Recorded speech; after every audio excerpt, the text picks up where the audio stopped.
Hello, and welcome back to the Triangle Business Podcast. I'm one of your co-stars, Joey Nattel, followed by I'm Scott Moore. hello. So today's episode, I think this one's an interesting and fun one, and it's the topic of the myth of once things calm down in your business, and it's more so around I'll focus on X or I'll do X when once things calm down, and I like this, and I'll throw some ideas before I throw it to you, Scott, is like I hear this a lot, not just in entrepreneurship, but like, I mean, people in corporate are like, oh, I'll do that when I retire. Or like, oh, I'll sleep when I'm dead, which is a little more of an extreme play on the words. Yeah. Or like, I'll do For certain it. values of sleep. Right. And so I think this is especially more true in entrepreneurship, but a lot of people do it as like, I'll do that when the kids are at the house. Like some of those things might be more true, I think. But with entrepreneurship, like it feels like to me, everything is always urgent, at least in the beginning. That's kind of where I'm on my up and up kind of thing. So I'll throw it to you. What comes to mind for you when you hear this topic? Well, I guess the first thing that popped into my head, we were just talking about ADHD. Yes. Um, a substantial portion of my clients are diagnosed ADHD. Yes. I'm probably on that spectrum. Um, do we ever do things before they're urgent? Depends. But usually, um, it depends, honestly. If there isn't urgency, I'm less likely to do it. In fact, now they say this, you know what I realized? We were just talking about like how one of the things I struggle with is being on time, time blindness. And I was just thinking, I'm so glad I brought this up because relevant to the topic is I noticed this past week I was only a few minutes late, but I was late and once like, oh no, it's starting to get close to that time. And when that urgency of like, I need to act clicked in, then I started to get more motivation to do it. Yeah. And so I realized that like that feeling isn't there. This is a whole nother conversation, another episode we could do entirely. But like, Yeah. yeah, I, that I probably I mean, I think it's contributes. super relevant to like when things calm down. Right. Like if you only ever do things at the last minute, then it's never going to feel calm, Right. no matter Yes. how much time you have, right? Yeah, I hear that in corporate all the So, I time. mean, I I have no like value judgment that like, tardy people are bad people or something like that. But I live by my calendar, and it is the single most powerful administrative tool I have in my business and frankly in my life. Hmm. Um, my wife is always after me, like, if I'm going on a trip, if I'm going to, an event in the evening. I have a leadership training coming up at the beginning of February, and she's like, put it on the calendar. Because now it's not just in my awareness, it's also in her awareness. Yes. Um, I guess sort of two things come up for me around this question about when things calm down. I'm like, Mhm. I guess first of all, I'm like, what does calm down mean? I Yeah. mean, does calm mean you have a level of work-life balance, whatever that means? Do you have time for rest and play incorporated into your schedule? Yes. Yeah, Yeah. I mean, I don't see how anybody who's not getting enough sleep and not getting enough exercise, not doing things that where they enjoy themselves, Yes. who is not having any kind of a meditative or spiritual practice. If you don't have those things, I don't I don't know, I don't understand your definition of calm. Yes. A couple things come to mind for me on this topic as well, with that in mind, is when I started to get into entrepreneurship and learned about it, I remember Gary Vee in particular comes to mind because he was the one that I hear promote this. Although not as much today anymore. Like I think he's flipped his messaging. But back in the day, is like if you're not working in your business, who is? You know, you work at your job 8 hours a day, and then you have the rest of the 8 hours to do what? Sit on your butt, watch Netflix, and like, cool, 16-hour days. Like that, some people can do that. Some people cannot. And It's not yeah, sustainable. it's not sustainable. So, for people who are more high achievers, whether it's for positive motivator or negative motivator, like great, work yourself, not to death, but work yourself really hard. And I realized the hard way, like that doesn't work for me. And I would kind of put myself in like beating myself about it, like, why can't I work harder and things like that. That's one piece that comes to mind about this. Of just like, I gotta get the business, at least when I started, like, I gotta get started. I gotta get growing. And it's always like another mountain to climb, which we've touched on in another episode of just like, okay, cool, now I got to start it. Now I got to get growing. Now I got to get another client. And in our last episode, we kind of say like, you get clients and then they go away and you got to rebuild the business. Yep. So that is actually never ending Yeah. unless you do other things. There's And no such thing as a business you don't have to rebuild. right. Yes. Like And I have really high client retention. I did an analysis on it recently at the end of the year, and I think the average amount of time that one of my clients has been with me is like 2.7 years. which is phenomenal. Right. Yeah. I'm proud of it. I've got some people I've been working with for 10 years, Yes. and my average is all screwed up because I signed somebody new today.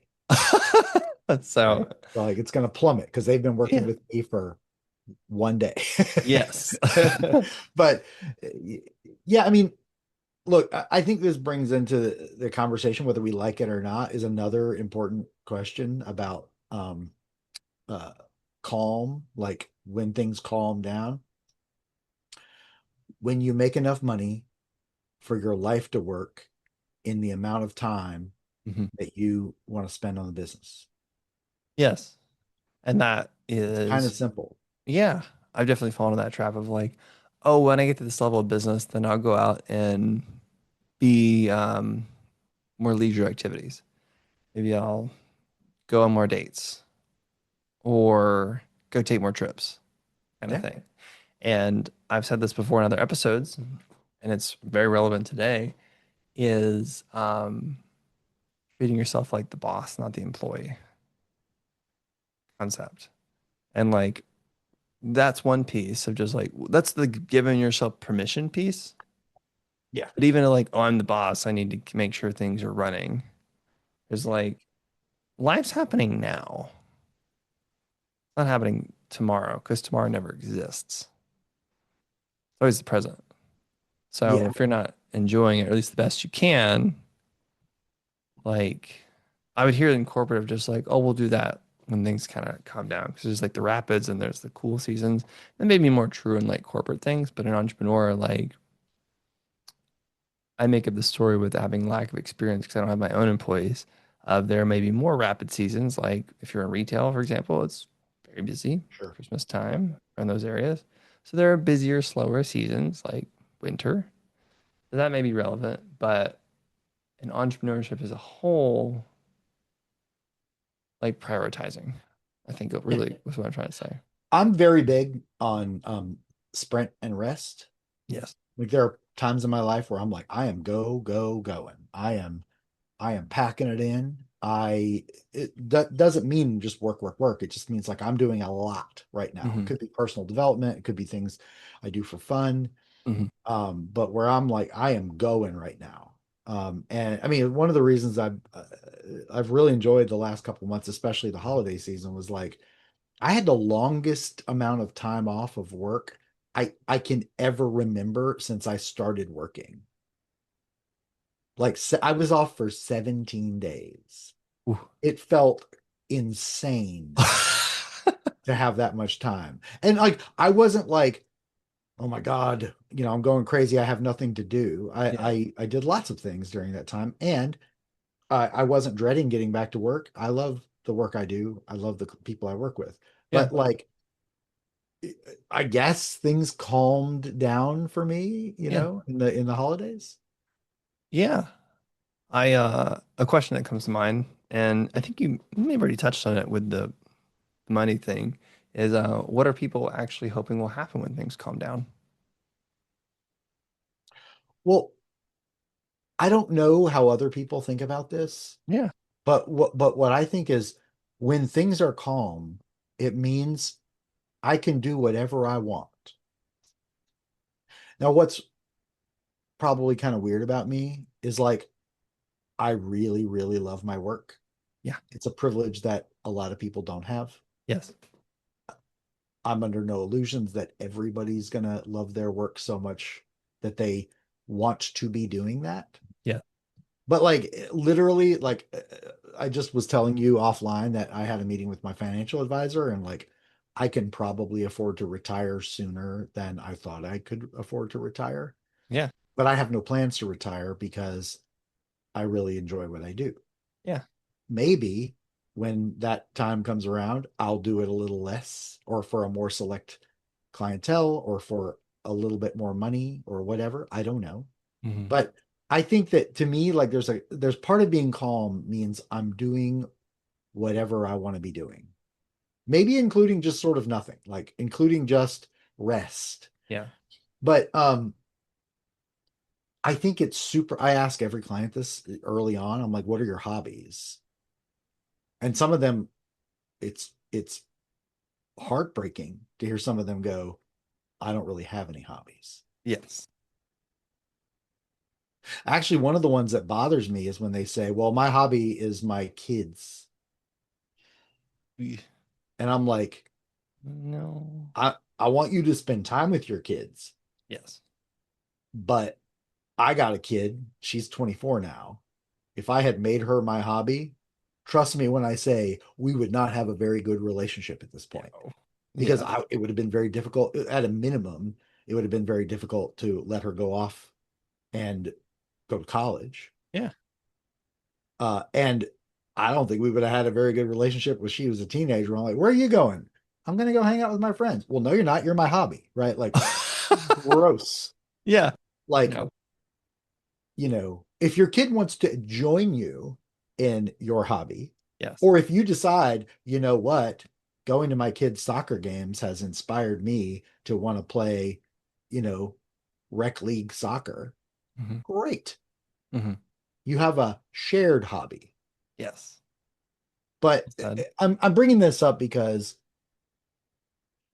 if you don't know what you want to do in your free time, Hmm. then probably what you'll do is not generate a lot of free time Yeah.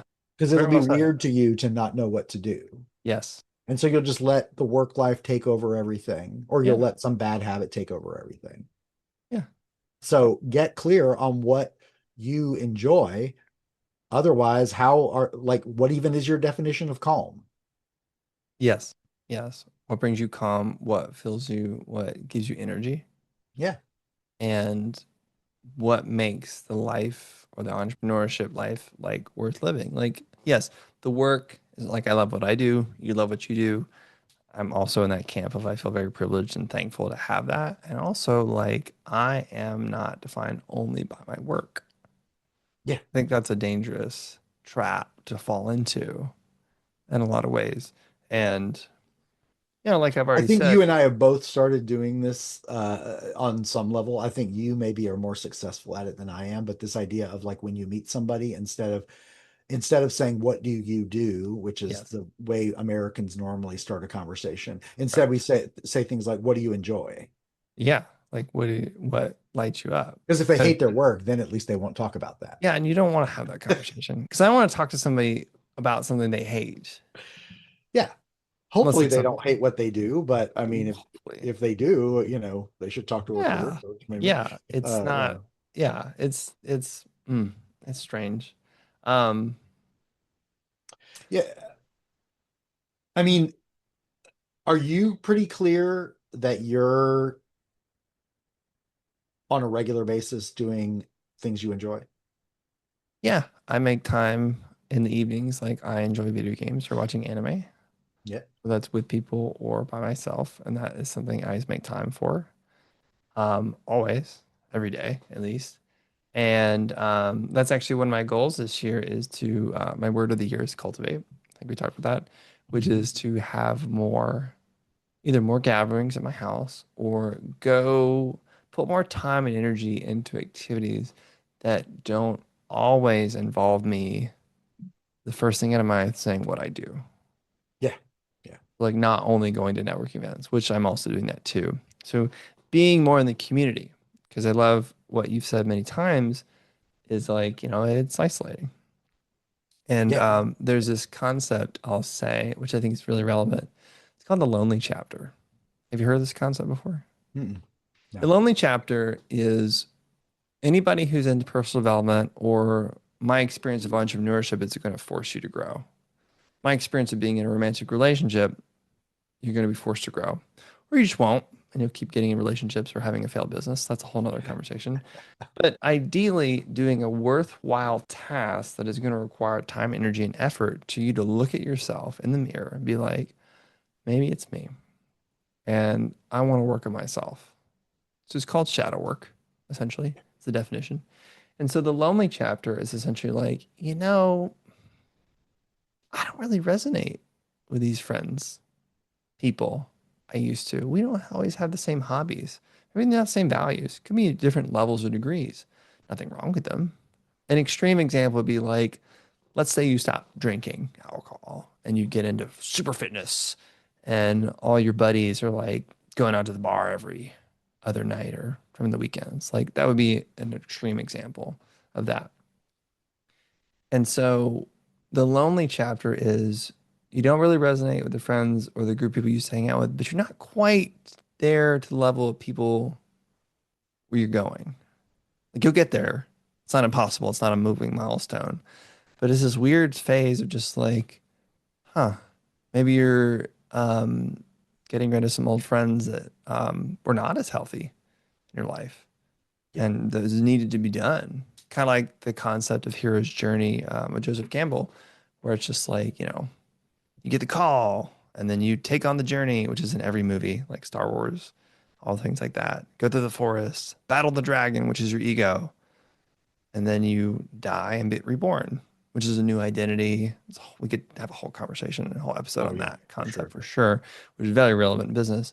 But for the sake of this conversation, you're going through that, you're in the transformation process, and Yeah. it isn't Well, always we are busy. comfortable. It isn't always sexy, and sometimes it's lonely. And I think that adds on to what you said about why entrepreneurship can feel so lonely. If you have all friends that work in corporate and then you leave, that is going to be lonely because there's going to be a chapter where they don't get it until you get more equally yoked people who get it and you build community.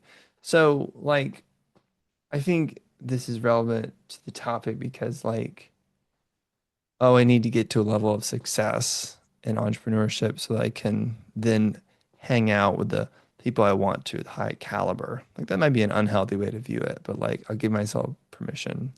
So, There's a lot of this conversation that feels like it's centered on who we spend our time with.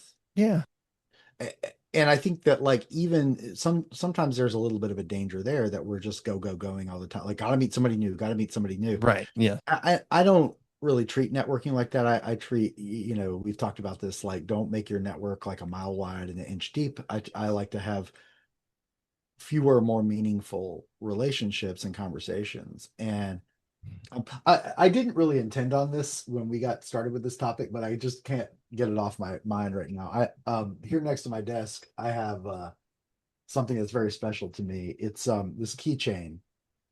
This is going to be really lame for the people who are listening to this, but I'll tell you, it's a keychain with the letter T on it. These are the car keys of my friend Ted, who died when he was 33. Mhm. And I'm bringing it up because, first of all, uh, you want to make sure you get to the part where things calm down Yeah. before you die. Yeah. And he thought he had a lot more time, and he didn't.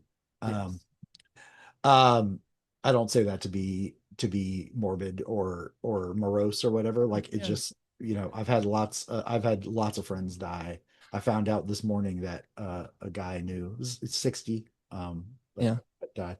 Um, but It's but tough. part of also why I'm bringing up Ted is because um was a really, really close friend of mine. And we had this conversation one time sitting out on the hood of my car in about 1996. And he said one of the dumbest things I've ever heard, which was, he said, I think I've got enough friends to last me for the rest of my life. Yeah.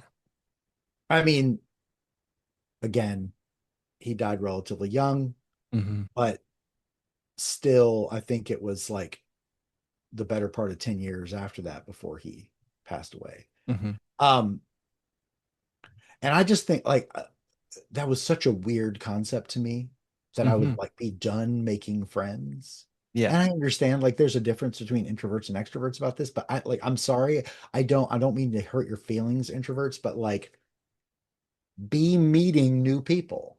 Yes. Don't spend time with the ones you don't like or the ones you don't enjoy. People have very different bars for that.